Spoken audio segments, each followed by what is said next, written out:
So you've decided to join Facebook. Welcome to the more than a billion served club. Now what?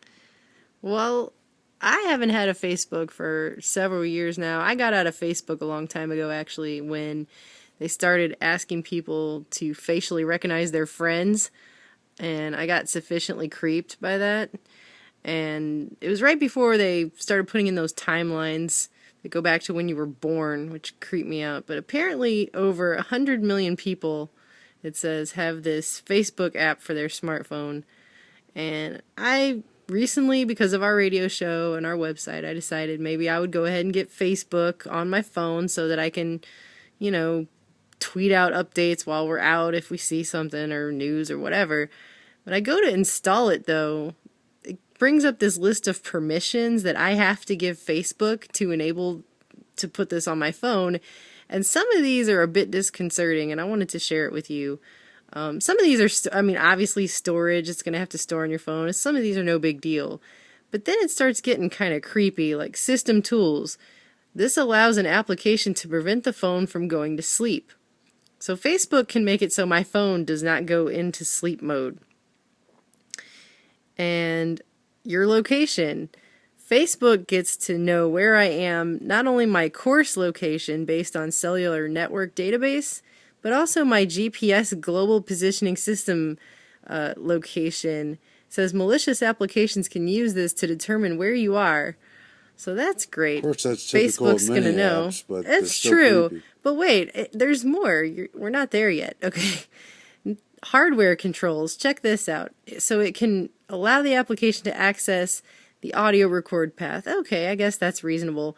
But this, take pictures and videos, allows application to take pictures and videos with the camera.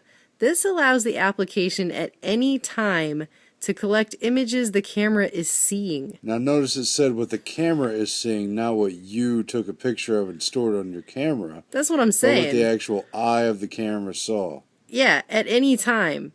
So it can take it, it can make my phone not go to sleep. It can keep my phone from going to sleep, and then it can take pictures and videos with my phone at any time based on what the camera is seeing. That really creeps me out. It can also manipulate my accounts. It can create accounts. It can get and set their passwords. It can add and remove accounts. As far as my personal data is concerned, it can read all the contact and address data that's stored on my phone. And it says malicious applications can use this to send your data to other people, like the NSA, I guess. Also, phone calls. This one kind of creeped me out too. Allows the application to access the phone features of this device. An application with this permission can determine the phone number and serial number of this phone, of my phone, and then whether a call is active and the number the call is connected to and the like. So it gets to know who I'm talking to on the phone whenever it wants. Well, I know that Facebook, as well as Gmail specifically, and YouTube, which is also owned by Google, have all done pretty serious roundup things where they try to make you give them your phone number and try to kind of softly coerce you into it. Yeah, well, now it's just going to be able to have that, and it can do it whenever it wants. It can have full internet access to my internet at any given time, and it makes it to where my phone can't go to sleep, and it can basically take video and pictures through my camera while my phone is on whenever it wants. I've decided not to accept this. I don't think I'll be uploading this onto my phone. I'm pretty creeped out. Like, what happens when I decide to uninstall this? Does a voice come through my phone that's like, I wouldn't do that if I were you, Melissa. Ugh. And I know what you're thinking, 100 million downloads. Well, we know from science 100 million Elvis fans can't be wrong. But, of course, this is the age of ubiquitous spying, and that's all come out before the Snowden, but it's back in the news because of the Snowden leaks.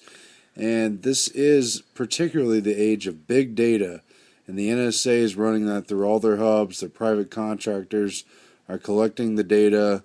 The Bilderberg agenda is locked in with it, and more. And so that's really what this stuff all amounts to. It's not so much specifically what you typed at what time, but what the overall trends are. I just don't think Facebook is that much of a friend. So I'm going to go ahead and not give it all of my everything. Good idea.